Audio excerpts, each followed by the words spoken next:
This episode we're talking Greenland, starring Gerald Butler and Marina. We're talking pretty spoiler heavy stuff here, but if that's okay with you, continue on and I'll see you on the other side.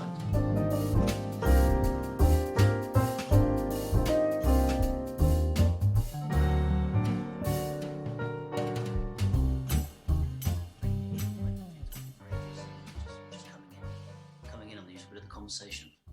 Yeah. Yes. I think I'd seen the trailer for Greenland, and I sort of went, there's a lot of global destruction movies these days. Post Armageddon, I guess, was the first big one. I guess so. To utilise modern VFX. You could argue. But that's like a quiet one. This is like Earth destruction.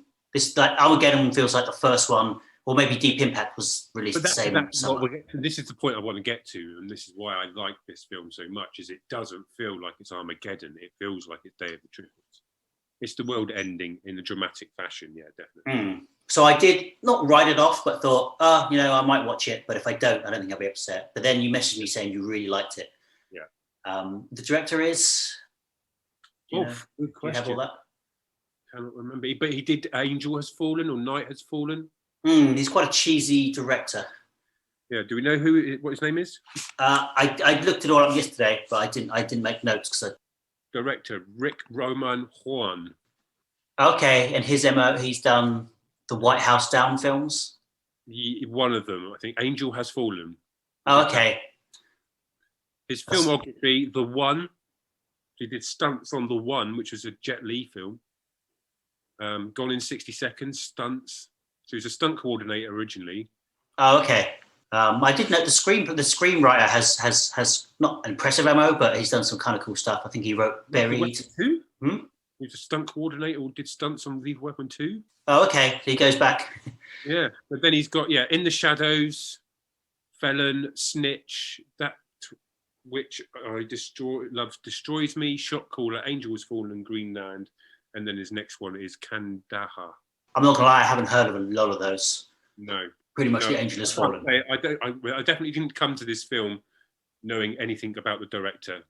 No, they've done Angel Has Fallen together, and I relatively enjoyed the Angel film. So they're like a White House siege films, like political action siege, which then twisted into a presidential siege. Okay, I don't think I've seen them. They do look kind of cheesy, but have you not watched any of them? The White House, the Angel Has Fallen. Yeah. No. They're all right. I mean, like the last one's a bit naff, but they're good. They're very enjoyable. The fight coordination and everything are strong. Stories, as it was the story, you know what it's going to be. Bad guys take the president. Angel tries to save them. Is it a PG Die Hard? Yeah. I watched Skyscraper this week with Dwayne Johnson, and it did feel like they just sort of let's remake Die Hard. Yeah, but I don't want too much violence. I don't want just The Rock. The Rock does action, but I'm not actually convinced he does like hard violence. Like I've never seen him really kill a man with his bare hands. Like it's very Batman. He'll throw someone off a building. Game of Thrones. Yeah, right. Like he'll throw someone off a building, but we won't see him. Yeah, flat out kill someone. That's because Rock is a Disney character, isn't he? Really, yes, like a Disney pantomime good guy. Yeah, you don't get much of the sort of the Schwarzenegger era of Commando and Cobra and all of that sort of style of film with The Rock at the helm, as it were. No, I guess they're all family friendly. Everything I've seen has been arguably family friendly. You loved Greenland. Yes, I did. I really, really enjoyed it. I watched it the next day. Mm-hmm. I had some really good bits, but I had a lot of like the wavy hand in the middle, like they're doing this. So, I'll tell you why I enjoyed it so much, and by hopefully vicariously through doing that, I will tell you the story as well. If that's all right. Yeah. Shall I take that? Who is this film starring, Tobie? Gerald Butler. Gerard Butler, yes. Yes, is our lead actor, and then I can't remember. I can never pronounce her name proproperly. Tobie, I thought you were a huge fan. I thought you run up to her in the street and ask for her autograph. Exactly. Don't. Oh no, I feel really bad. No, don't be silly. If you're going to be in If she hears this, I do apologise for not knowing your name off the top of my tongue. Did she know that when you approached her? Marina Baccarin. Okay. She's amazing. She's an incredible actress. And this film, for me, proves that she's an incredible actress and deserves bigger and better roles, because her performance in this was breathtaking. I thought it was just brilliant, pitch perfect for this type of film. And by this type of film, I don't mean big blockbuster meteorites, women in peril, and skyscrapers that are falling, and it's impossible situations, I guess, that you normally find people in a disaster movie. This is normal people in normal situations in an abnormal environment. So, and that's what I like about it, is that it's very grounded. We definitely stay on the ground for this one. Yeah, exactly. It's very, very grounded. So that you get a microcosm of what is happening through the eyes of protagonists, which is a family. Gerald Butler, who is an architect, and his wife, who I believe is into fitness, and looks after their 12-year-old son, who has medical conditions. We'll get more on that trope later. Yeah. It becomes almost the MacGuffin, doesn't it? There's a party at the house. He is having marital difficulties, and they're trying to work through it together. But it's called friction, and they sleep in separate rooms. And this sort of general foray into backstory is there. Everything you expect from this type of film is there. But what it does unexpectedly is it tells you what's happening in a way that, for the most part, is very local. You find out as the characters find out, through the same mediums that the characters find out. So there's rumours of a comet that's going to pass very close to Earth, and then that over time expands to a comet with lots of little bits. Right, the Clark. Bigger bits.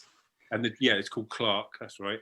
And it just escalates and escalates. And this is all happening in the background while the parents and life is happening, and they're getting ready for the kids' party, and they're traveling out to pick stuff up. And while he's going out to get some beers, I think it is, or some for the party, he sees loads of jets and everything in the sky. And it's just all this subtle underpinning of the world around them that cranked the tension up, because that's what you would expect to hear. And again, I think it mirrored what happened with the COVID breakout.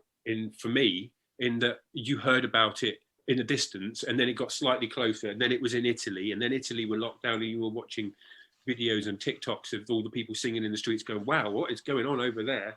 Not really taking in the gravitousness of it and just going about your daily life. And then all of a sudden your boss walks in and it's in the office. Yeah, I think one of the big benefits of this film staying on the ground is that we can relate more to finding out all the information basically through the news media. Yeah, that's it. So he gets an alert on his phone to say that him and his family have been chosen to receive, in essence, passage to a safe haven because of his unique skills. He's an engineer. He's a structural engineer, right? And so they get this alert while they're having the kids' party via his phone, via the smart TV, and of course, because it's the party, all the other parents are there, and none of them get the alert. It's just him and his family. So that sends everybody into a panic. Yeah, this was a great scene, though. So he gets the alert while he's out, and he just seeing the planes flying, birds migrating or something. He just senses this is real. And then by the time he arrives home, like the neighborhood party is kind of in full swing. There's about 4 families sitting in his living room, kind of drinking beer. Yeah. And that was really nice to feel like, crap, we need to pack and go. I don't think I want to tell them we're pissing out. Like they're watching it like it's the 4th of July fireworks show on the news. This chunky meteorite, which is going to land harmlessly out at sea. Yeah, one fragment is going to land out to sea.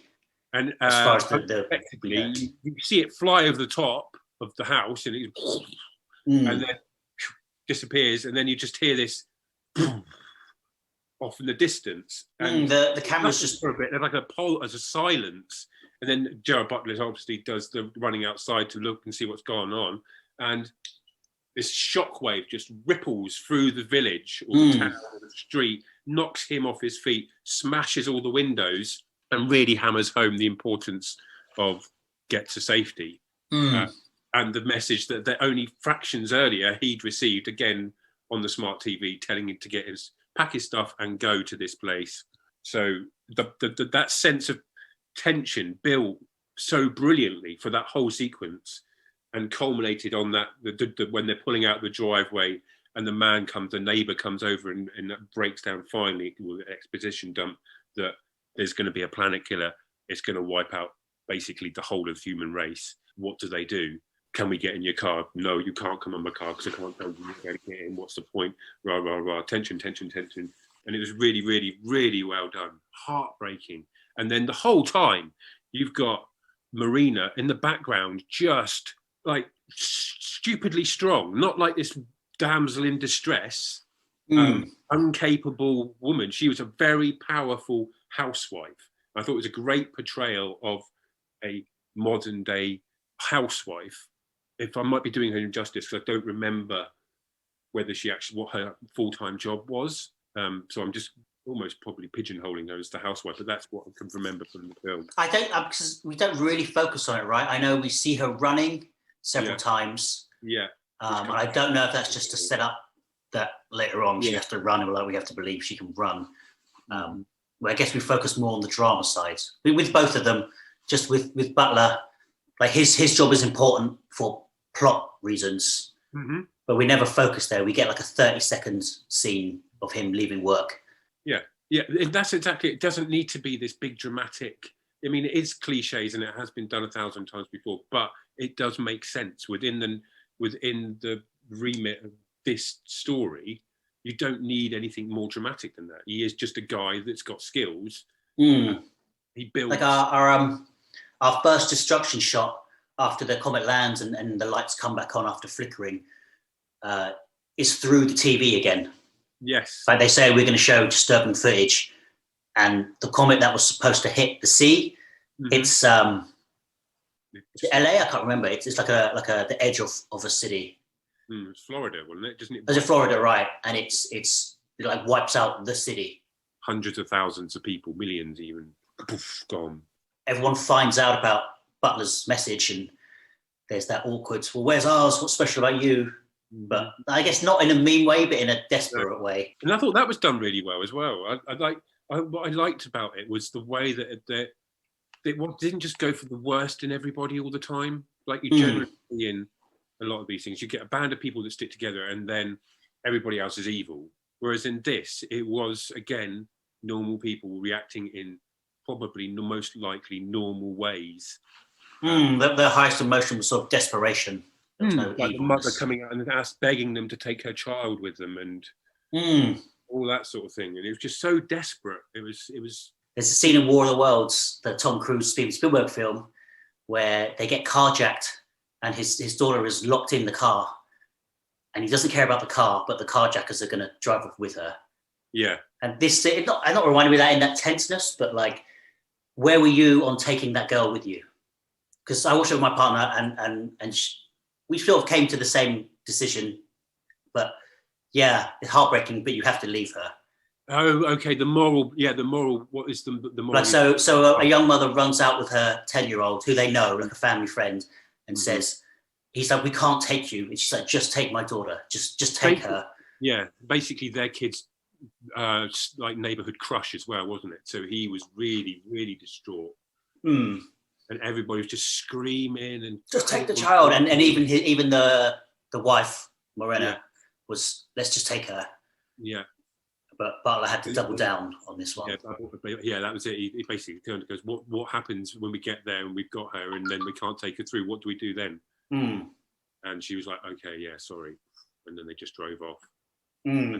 So yeah, it hit. I thought it hit hard. And it was very, very, very well acted on all parts. And I think this film throughout was really well acted. So yeah, so then they head towards this army base. And they get to the army base and they get through the gates, and there's lots of people trying to get through all at the same time. It's the general. It's not too chaotic, but it is a bit of a rabble. You get the idea that like a fair amount of people have just figured out the location through other people and are just trying to get through. But they get through, don't they? And they're about to get on, and then they realise that they don't have the kid's meds. He is diabetic. From what I know, they sort of ham it up pretty strongly. I'm not sure. Yeah, there's like blood tests and insulin. But I guess because of his age, it's more of a bigger threat. But the kid sort of unpacked the bag in the middle of the car. He pulls unwittingly the meds out of the bag, and they fall in a place which takes them blindsided, and they get left behind.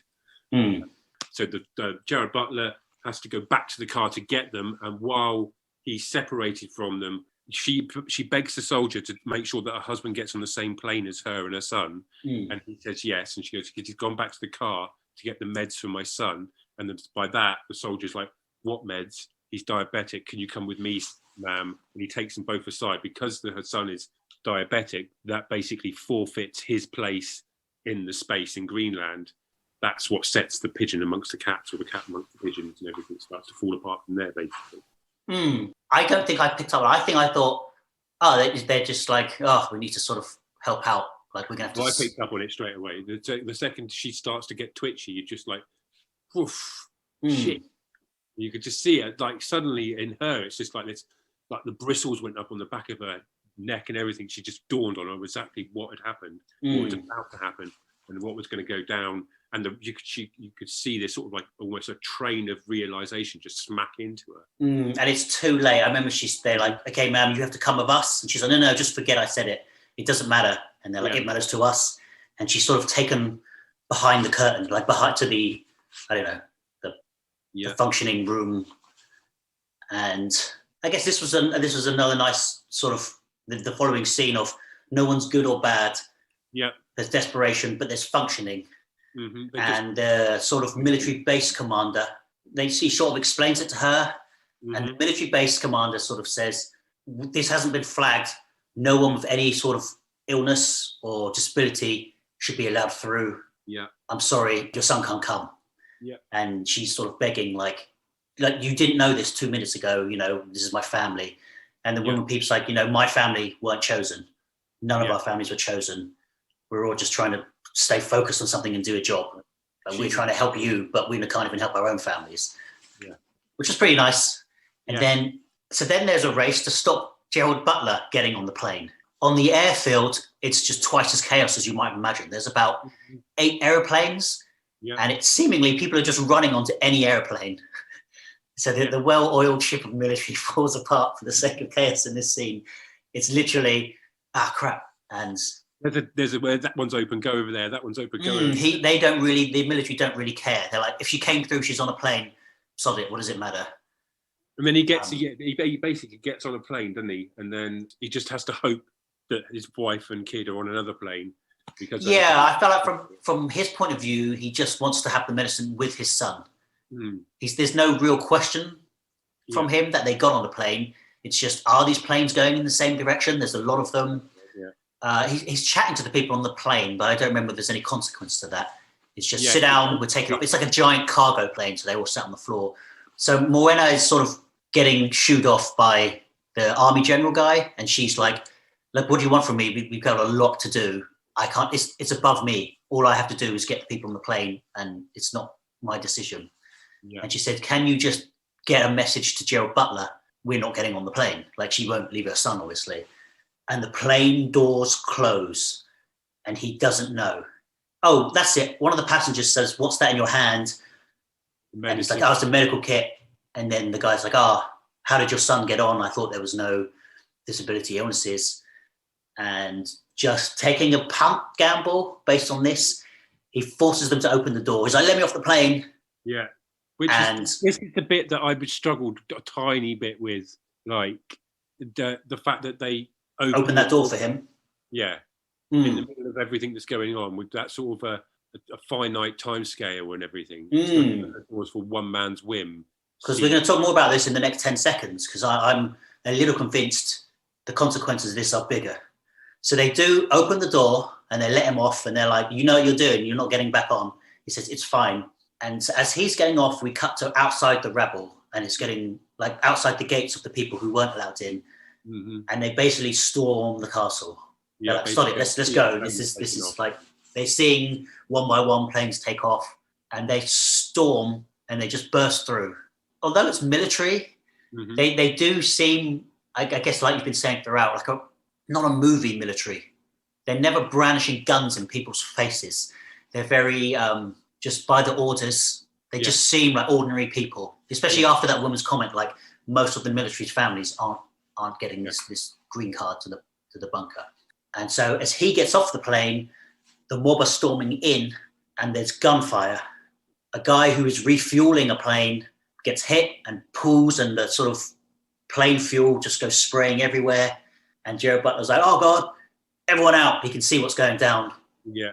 And surely a bit of gunfire catches on the fuel and the plane blows. Except it doesn't just blow, does it? It takes out two of the planes next to it. Like the ricochet is like, oh, chaos.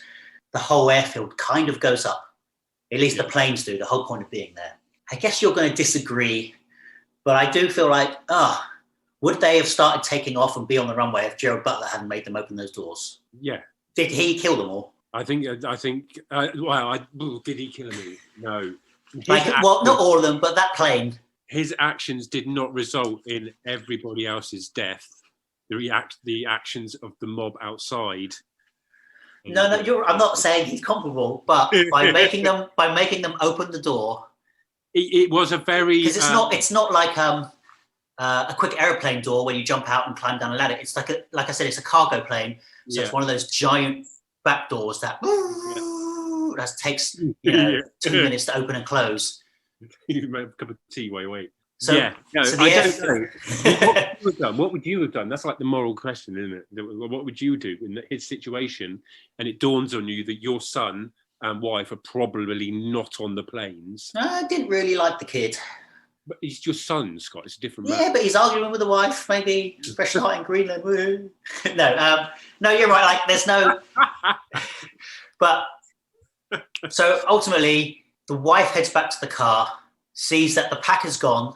Mm-hmm. And this is where it's a little blurry because she doesn't really see the playing field blow up, even though she would, right? She just thinks. No, she does hear. I think she hears it because there's a bit with telephones, right? They sort of get through to each other very briefly on the phone.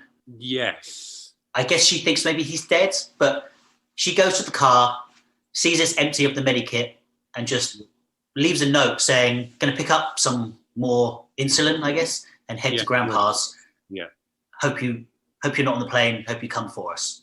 He gets to the car. What feels like 30 seconds later.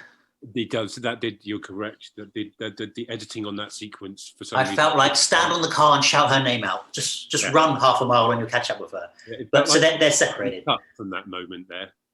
It felt like something was cut out of that section there with the film. It just paced. I guess I was not disappointed, but I was hoping that plane was going to take off, and we were going to get two divergent stories of him doing whatever he has to do. Like, I wanted them all to get on the plane, but I definitely wanted to see where that plane goes because I thought the adventure was moving forward, like it was road tripping. And then to be stuck at the airport, okay, so we're not leaving the city.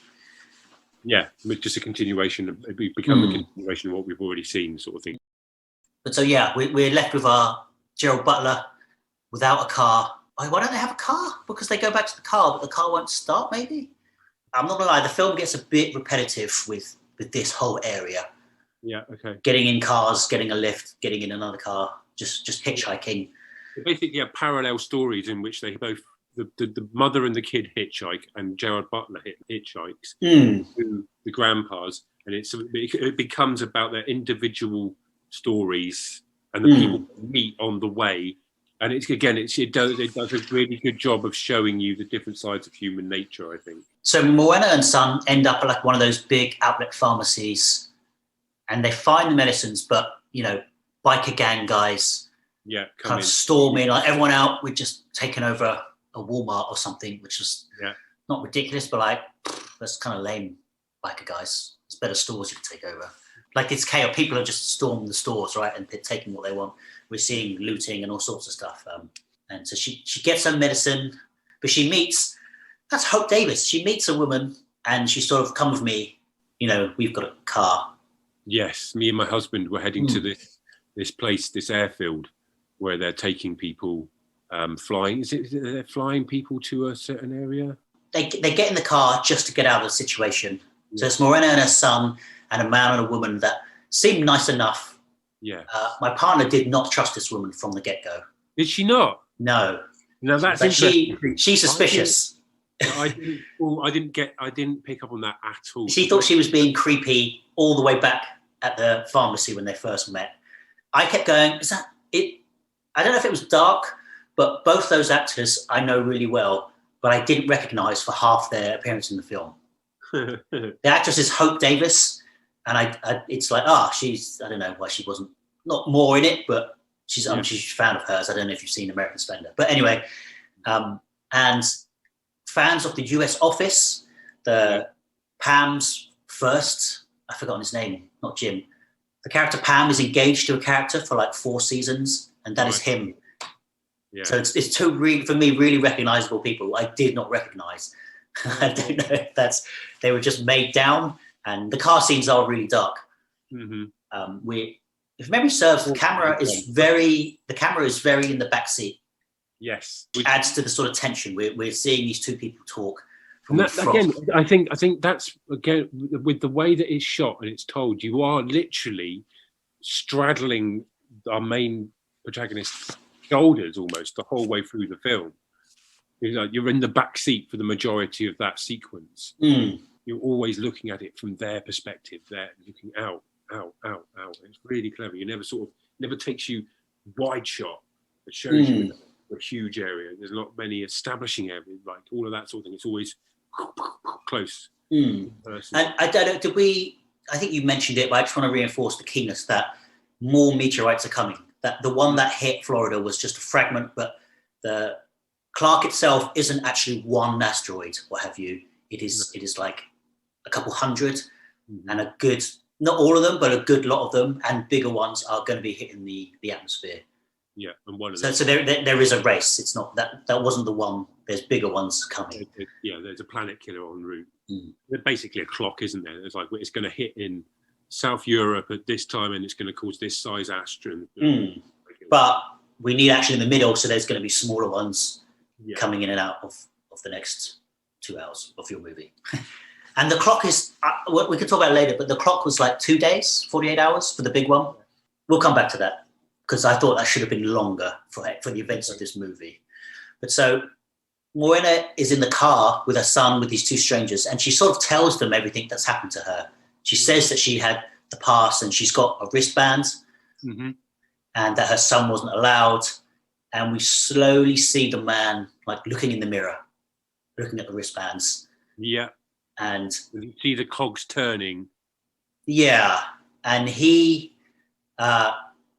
basically pulls over at just the side of the highway. And it's like, yo, what's happening, y'all? And even Hope Davis, his partner in the front passenger seat, is like, what are you doing? And he's like, I have to do this to protect us. And he turns to her and says, I promise you I'll get your son to safety. And it's like, what? Yeah. And the guy comes around and he's just kicking on the door saying, get out. And he screams at his wife, doesn't he? He's screaming at the wife, unlock the doors. And you're just because the wife is against it. Yeah. Is she going to unlock the doors? Is she going to unlock the doors? She's against it. What are you doing? Stop doing this. Stop doing this. How did you think this scene was going to resolve before we? This is it. This is what, again, I liked about this scene. It's like, you see the husband change and you're like, oh, shit. But the wife's like, no, this is wrong. This is wrong. And then the doors get locked and he's on the outside. You're like, fuck, now what are they all going to do as a 3 to get away from him? And then he says something to his wife that just makes her change and she pops the locks. And at that moment, I was just like, oh, fuck. Like properly. And it was just like, in that situation, what do you do? I honestly thought... Second person goes and that's it. Everybody, all your defenses are gone. The guy opens the car door and just throws her out the highway. And they drive off with the kid. Screaming. Yeah. So, I want to take a moment and congratulate her as an actress. I thought her performance in this sequence was exceptional. Yeah, she did a good job of, this is out of my hands. Like the guy was just physically bigger than her and stronger. It's just, she's being forced into something that nothing she can do. All the pleading failed. I did not see that happening. I really thought, like we were saying, the scene I was saying earlier, the scene in War of the Worlds, where we come close to the danger, but it resolves. Yeah. It's like a thrilling point, but we got to keep the family together. We're already split. I thought Hope Davis was going to jump in the driver's seat and drive off, leaving the guy stranded. Yeah. But no. Yeah. She does know where they're going. Yeah. He does say, we're going to go to the airbase. Like he rips the armband off her. Yeah. And it's just a desperate hope that they can pretend to be the 3-point family. The family is split up again. 3 ways now instead of 2. Yeah. But I don't have a problem with this. I've seen other reviews where people have said it was just a repeat of they get split up, they get back together, they get split up again, they get back together, and there's a lot of this going on, and they're like, I'll get on with it. I didn't feel that at all. I felt everything happened organically and in a way that was really impactful, especially this sequence. Like you're saying, the nicest thing for me was just, it wasn't evil per se of the guy, it was just desperation. Yeah. Like he says to his wife, it's this or it's nothing. Yeah. Like those desperate people have come to the realization that they are going to die. Yeah. Without getting to this bunker. Maybe we can't live with ourselves for doing this, but we can live. This is where we find out about another airfield. A guy with like a sort of big truck with a bunch of people in the back. He just wants to hitch a lift. All he knows is that his wife is heading to her dad's, his father-in-law's house. And so where are you going? And the guy says, there's an airfield up in Canada that is taking a plane to Greenland, which is the first mention, because the earlier ones is just military base. Like we don't know where. It's just you've been selected to be underground bunkered. Yeah. It's not that he throws it off, but he's like, just take me as far as you can. I think he doesn't quite believe it, maybe, but he gets into the back of a truck with like, I don't know, 10 or so people crammed in on a little bench. Yep. And they're basically a collection of panicked people. Nothing too suspect. 2 dodgy-looking, sweaty guys, like a mother and a child, and somebody else, and basically immigrants. It was very what's the word? Collective? No, it was very pornography. Provocative of that the immigrants sneaking into the country in the back of a truck. Yeah. Except sneaking out of the country, I guess. Yeah. Exactly. Yeah. And then it turns out that basically on 2 of those people on that truck, they clocked the band as well, don't they, on his wrist? Is that yeah, they see the band, and I guess they know because they've been to the other base. And someone in the back of the truck is like, where are you from? You don't deserve that, which I guess is their sort of political statement on immigrants and what they do and don't deserve. Or when shit hits the fan, you should be at the bottom of the pile. A fight ensues that escalates to the point where they all fall out the back of the truck while they're driving, and it all sprawls out onto the grassy verge down an embankment. And it becomes 2-on-1, and it's again very visceral, very close, very. This is what it probably feel like for a family man who is relatively well built. He's Gerald Butler, but he's not exceptionally. He doesn't run. He's not a fight. He's a civilian. In this, he gets into like this very intense brawl with a hammer, basically, doesn't he? It's very scrappy. There's or trying to get them. Yeah, it's not glossy in any way. No. There's no big punches. There's no. It's just they go in full move. He swings at them. The guy behind him is like 2 velociraptors circling around Gerald Butler, and him with the hammer just swiping at them, trying to keep them back. And he swipes at one of the first bite, and then as he goes to swing it back, he catches one of the guys with the claw hammer in the side of the head, dunk, and wedges it and just kills him outright. Plunges it into someone's head, and that kind of ends the fight. Like the other guy's like, nope, too much for me. You just killed a guy by putting a hammer in his head. Even Gerald Butler, the reaction he has to having just killed someone, is the first person, probably, I would argue, in his life he's ever killed. And I think that that is represented in the reaction and the way it puts it on screen, across on screen, because there's a whole moment where it's just like the world goes silent almost, and he's just in a complete and utter daze, and everybody's staring at him from the roadside. And the rest of the truck is sort of watching from above and from a distance.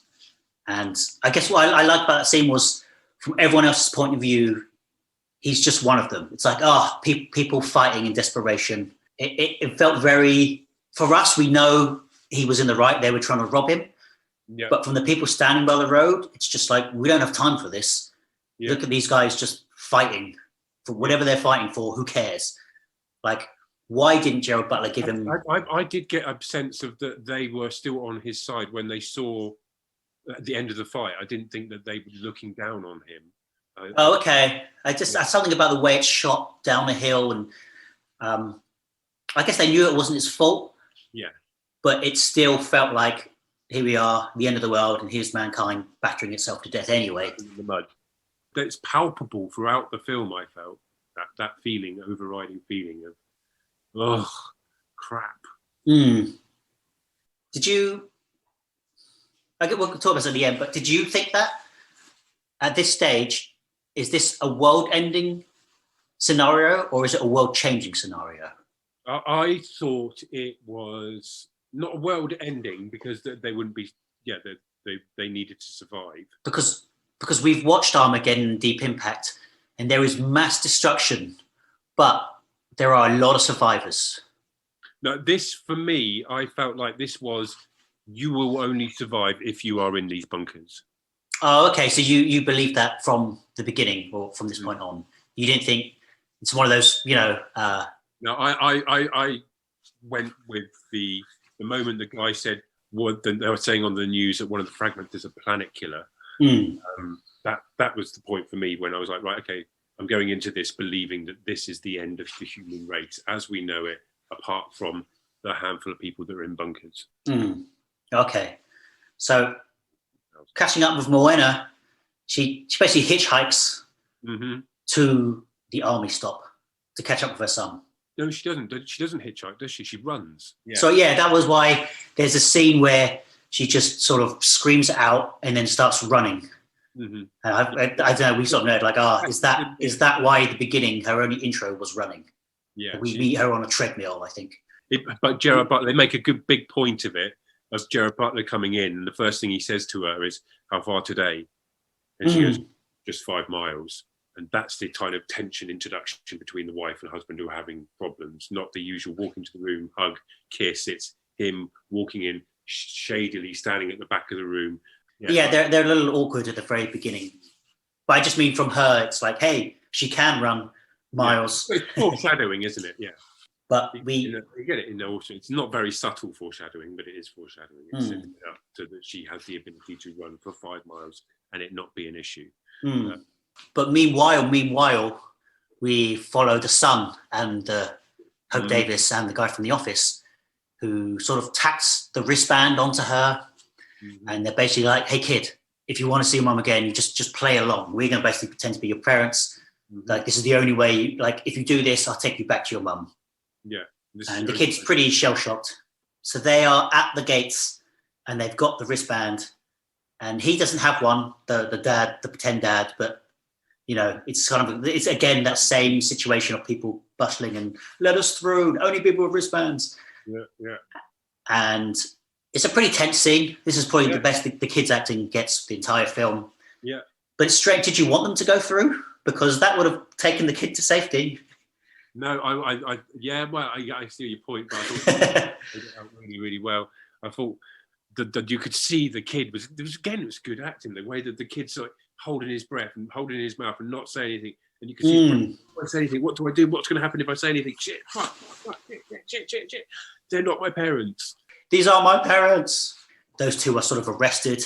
We cut back to the mum arriving, and she sort of just runs up and says, "Where's my child?" Yeah, I can't blame her, but I was like, "Lady, this ain't going to help.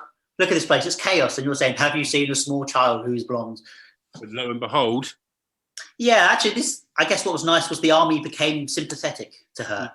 They didn't pan her off. They were like, "Okay, speak to this guy. He's head marshal of the outside bit," and she gets sort of filtered down to who can help. Yeah, but they do give her the time, which was kind of nice. And then this guy literally walked around the base with her, going through all the different individual tents, trying to see if her son's in there. There's about 8 tents, and we follow her through quite a few of them. But so with Mother and Son Reunited, it just made me think that wasn't originally written in, but they needed something for the mum to do. Oh no, I felt the two would have happened, an afterthought. No, I mean, it was written in well, but they literally split apart and reunited within half hour. Well, an evening, like a night, I'd say. Yeah, by the end of the night, she's found him. We never see that couple again. They get back together again, and during the evening of the night, they have their own new individual adventures. I think the two stories dovetailed and mirrored each other quite well. Yes, they told the same sort of subtextual narrative, I guess. The desperation of other people will turn them bad. Yeah, exactly. How good people, the seemingly good people, unless you're your partner and can see through the facade. They end up getting like a bus, basically, to a grandparents' house. Mm-hmm. Butler gets to the granddad's house first. Is it Stephen Lang? No, who is that? That actor was very recognisable from, I don't know, 80s, 90s horror. Was it Bishop from Alien? Yeah. Lance Hendrickson. And then they get a call, and it's Marina. Her phone works, and she says, "Hey, just down at the end of the road. Here we are. The family is reunited at the granddad's house. They kind of make their peace with each other. Is that right? The Gerald Butler and Marina, they sort of take a half hour to have a shower. I felt like that kid was far too happy. Yeah. The kid was smiling and laughing. I'm like, I think I would rather he be in shock. Yeah, he was pretty happy. That's a fair point, fair observation. Like, it did feel a bit like normal everyday life for a moment there. Like he just got lost in the woods for a half hour. The grandfather obviously lives in the middle of nowhere. He has like a whole suburban ranch or something. Mm. But so this is where I'm like, okay, so where's this film going? Mm-hmm. Well, Greenland, but but I mean, we're well over an hour. We're well over halfway of the movie. We're over an hour in by far, and everyone's together, and the family has made its peace with each other. This is where we find out that Gerald Butler had an affair, and they were trying to work it out. But that's why at the beginning, when he was sort of strange, coy, I think they were still living together, but trying to make it work after separation, maybe. We never find out why he cheated or any of that sort of thing, really, do we? No, we don't. But I guess it's just that, just real life. There isn't always a reason, right? It's a very it takes all of the cliches, but tells them in a much more personal way. I think more so than any of the other type of films that use these cliches has done since. Well, since Deep Impact, for example, it's been the trend to tell the story from a plethora of power. So we're literally following the president, but we also would get like a cleaner, literally to show the guy who is the furthest from the president or something. And we'll show that guy struggling to save his family, like what everyone would be doing in an apocalypse, from the president to an astronaut to a military guy to a flower shop owner. Yeah. And I guess this feels for the first time not that, just stick with one guy on the ground who is neither rich nor poor, like he's middle class. Yeah, exactly. And so since I think I mentioned in the text that I sent to you after I watched it, that this is the first disaster film that I felt had the similar sort of tension as The Perfect Storm with George Clooney. See, I don't know how our audience feel about that film, but I, again, really enjoyed that film for the fact that you know what's going to happen. You know it's about a fishing boat and a perfect storm that's humongous and will probably, most likely, kill everyone that's involved in it. Did you know about the story behind A Perfect Storm before going in? No. Oh, okay. So I knew it was based. I knew loosely the true story is based on. No, so I didn't know. I didn't know who survived, if anyone survived, or any of that sort of thing going into it. But I knew that it probably was very unlikely, and it was an extreme. It was based on a true story, and it was an extreme storm.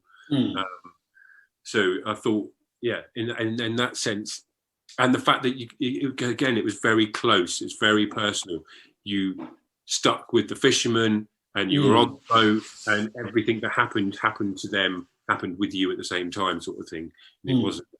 Just that sense of foreboding, I guess, and that was prevalent in Greenland. I didn't know whether they were going to survive or not going into the film.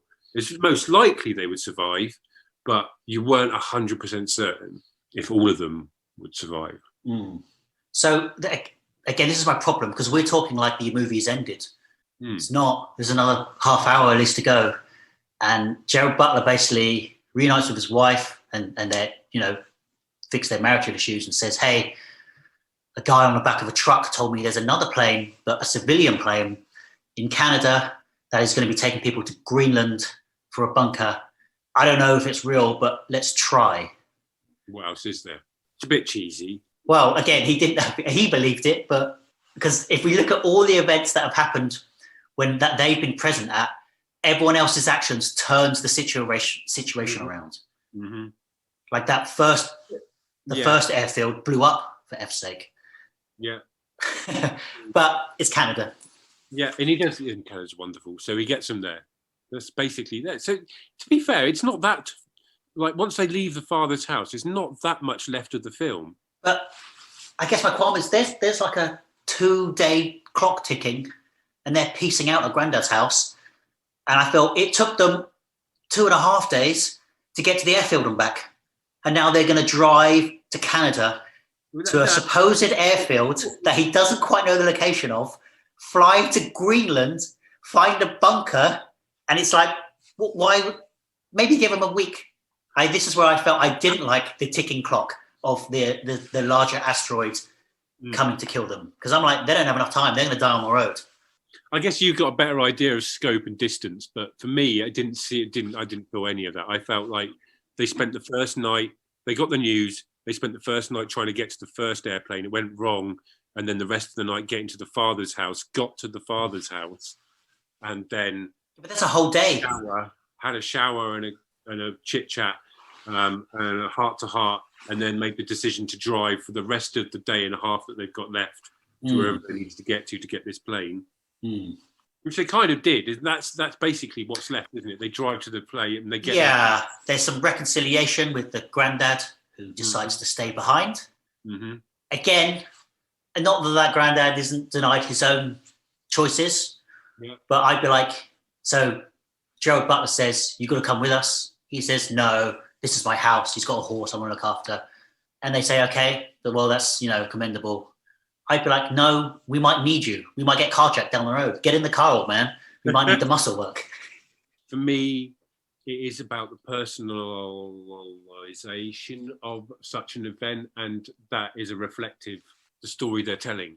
They would do that. That would happen, and it's not all wham bam, thank you, ma'am, explosions, and that's what happens when they drive into the next place. The little meteorites happen on the...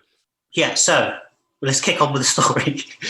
They have a car, they're fully supplied, showered, stocked. They're going to drive to Canada. They've got the medicine. On the way, they get a news report saying, "Yo, there's going to be some mini meteorites coming in your area now." Doesn't really help because it comes immediately after that radio stops.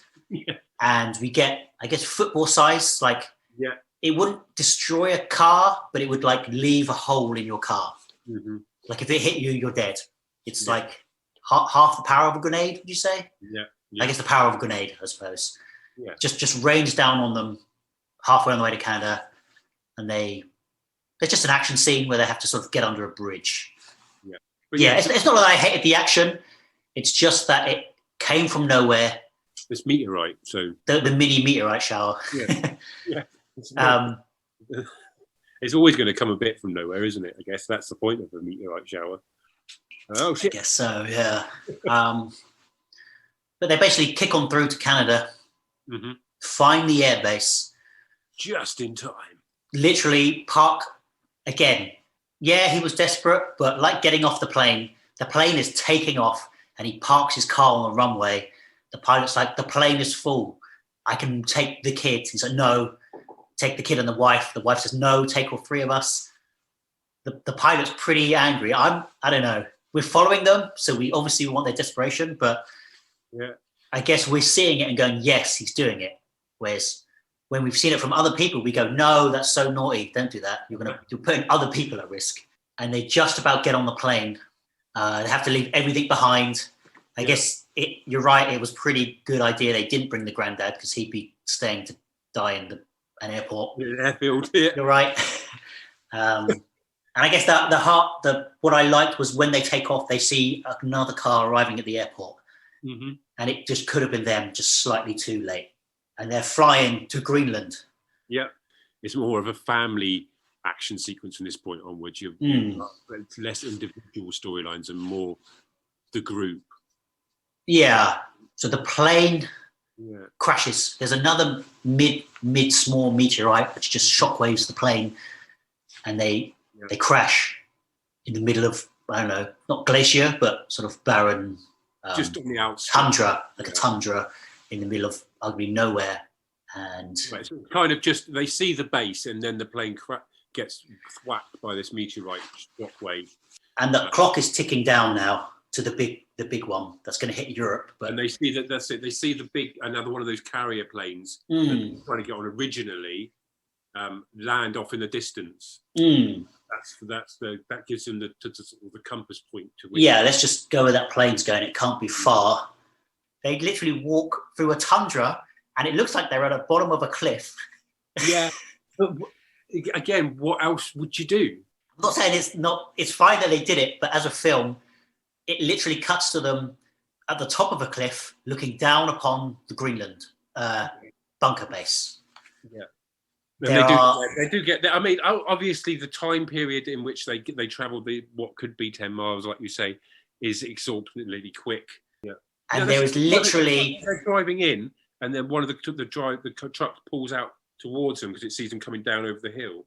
I thought they were all driving out because I was questioning where the hell are they going half an hour before the end of the world in the middle of Greenland, like just going to pop to the shops. Yeah. Yeah. But so they get in the back of this truck. And it is like a super race against the clock, like literally a James Bond. There's like a man counting down. They get into the bunker and they've made it. Just you see the big meteorite go over. That's like the last big effect shot, isn't it? And we experience it again with their eyes in a bunker. They just hug, and the lights go off, and there's shaking, and we fade to black. And then there's just a little wrap up. Which I don't think this bit was needed, personally. The whole, so you would rather it fades to black and ends there? Like, we don't know if they've survived, arguably. Yeah. Like, the whole thing is shaking. Yeah. That's where I personally would have ended it. Not that it ruined the film in any way for me, but I don't think this last 3 minutes was really needed, which is basically... Do you think not knowing if they had survived or not would have annoyed the internet? Probably a fraction, a part of, no more than. Like you would have been happy not knowing if they lived or died. I would have gone. I would have, if they ended on the black, I would have come out of there thinking that they'd lived. We basically jumped to 9 months later. Yes. And they opened the doors for the first time. The ash is settled. And the whole planet has changed, and we cut to like a satellite, and over the top we're listening to these radios of the various bunkers, like, hello, this is Greenland, can you hear us, America? Yes, we're America, can you hear us, Scotland? And just little pockets have survived, but from the big expensive VFX shot of the satellite, just the whole structure of the planet has changed. Black, basically. And I think the last thing we see is they're looking into like a desolate wasteland is two birds flying to a little glimpse of hope. The movie ends. Right. Which is a bit weird considering like they're sort of a life, the life finds a way. You're going to play this into what you just said about me being cynical. I don't think they're going to survive. No. I think they're just going to... Another question altogether. I don't want there to be a sequel, but this is where they die out. The dinosaurs that survived the meteorite, what have you, still had to die out. There still has to be enough of them. Like this little pocket of people. It's really hard, isn't it, to see how they can survive if you go into it logically. I'm not convinced the genetic gene pool is big enough for starters. Plus, Gerald Butler, yes, he's a structural engineer, but what the hell is he going to be building with? But with the birds, I guess we're set on hope. Yeah. Also, 9 months doesn't seem enough, no? Yeah, it did feel a little bit short, I must admit. Maybe 9 years, but I guess you need the same actors. And 9 months later, you're like, yeah, let's go outside. But hey, we got to the end. I've spent more time in fucking lockdown and COVID than for the end of the world and an asteroid. I didn't mind this film, but I certainly didn't like it as much as you. I sort of enjoyed it. It was fun, sort of. Did you find it tense? Certain scenes, the kid getting... That was my prevailing feeling, was tension. Him arriving home at the barbecue, and then the scene with the kid being taken. See, for me, the most tension sequences were the kid being taken in the car, the hammer fight, and the other one that happened with them at the beginning. Because the realization of what's happening. Because the beginning, well, I guess it really implied that there was a bit of government cover-up. Yeah. Which I really liked. Because we see the planes flying, we see just snippets of something's not right. And because the news media were saying it was going to be harmless, it kind of implies that the world governments were like, okay, if we tell people, they are going to panic. Let's not tell them until we have to or till they know. And by then we'll have the advantage of getting into gear. Yeah. So that was really nice, like watching the news say that it was going to be calm and him with the alert saying, we're taking you to an underground bunker. Not we're taking you to Canada, but a flat out bunker. It was like a nice setup. We were watching the eclipse, wasn't it? It was like everybody was getting ready to watch the eclipse. How it was being presented on the news. And then you have the juxtaposition of this text message saying this is a government position. But it never actually comes back to that, what I would say. There's no one talks about government. Like the only thing that really comes up is why were you chosen? I thought at one point in the back of the truck, did they discuss it a little bit then? Yeah, but the guy who took the kids, you know, the family around the barbecue, what's so special about you? I thought it was going to come out that he helped design or make the underground bunker. I thought it was going to be a lot more connection. Because that's why when he was so sure about the bunker, and he literally heard it off a guy driving a truck who heard it off someone else. That's definitely something that they would do. They would have done in something like Armageddon, or it feels like it would have fit that style of film. And I can see why you would think that would be this type of film.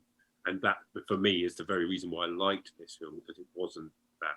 I think the best way to enjoy Greenland is to engage an element of suspension of disbelief, but not as much as you need to with things like Armageddon. At its best, it was pretty intriguing. I think I would rather the film try to structure so that we're always moving forward. Like, you know what I mean? Like, that first half feels like a separate thing. In the story, that was a very definite stop and reflect moment.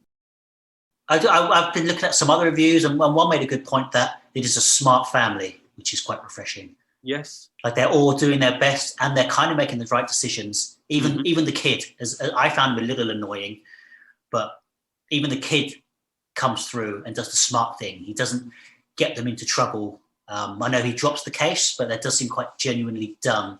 Yeah. He doesn't do it out of stupidity. It's a genuine mistake. Which is, again, I remember watching that tiny moment and just realizing that this was different to all the other ones you've seen like before, where somebody does something that is just so freakingly frustrating that you scream at the screen. Is that annoying? This was a genuine mistake. And I watched, was it Mark Commode? Did you watch his review of it? I didn't know. He liked it, really enjoyed it. He said it was very similar to me. You know, a lot of the comments that I had when I went to watch his review, I thought he was just going to tear it to pieces. But he said he's seen it 3 times and enjoyed it every single time. Oh, wow. I was like, yeah. I don't see myself watching this again. Oh, I could definitely watch it again. I wouldn't, out of choice, watch it again on my own. But if somebody was watching it, I'd put it on. I feel like if we were terrestrial TV days, because I only have the streaming sites. Right. If in a year or so I was just flicking through the channels and it came on, maybe I'd stick through it. But I don't think I'll ever choose to, hey, I'm going to watch Greenland. More. No, I get very emotionally attached to what I'm watching, and that played into, because it was done with that perspective I talked about, very close, personal, that played into the way that I enjoy watching movies. My suspension of disbelief and the ability to switch off all common sense and go for the ride is very that's something I do when watching films. I'm not very cynical. I don't sit there and think, well, that wouldn't happen, and that, unless it's blatantly bad and awful, like Sharknado or something like that, and becomes almost impossible to switch your suspension of disbelief and just get immersed in something. There's Greenland for not at any point really was I taken out of the story. I felt every action was believable. Every action had a something, an outcome from it that was equal to the input. Do you feel like that helped elevate it? Like because you seem to elevate this film above those other films, whereas I say, yeah, it's a bit more quiet and dramatic, but I still kind of plunk it in with them. Like it's a popcorn movie for me. Like I said, I didn't need to see the after the black bit at the end of the film. If they'd ended it there, this film would have been as good as I think it is now, and worthy of being above Armageddon and Deep Impact. Hey, we're going to wrap it up around there. I want to thank you for listening, and I hope you enjoyed. Join us again next episode, and until then, have a lovely day.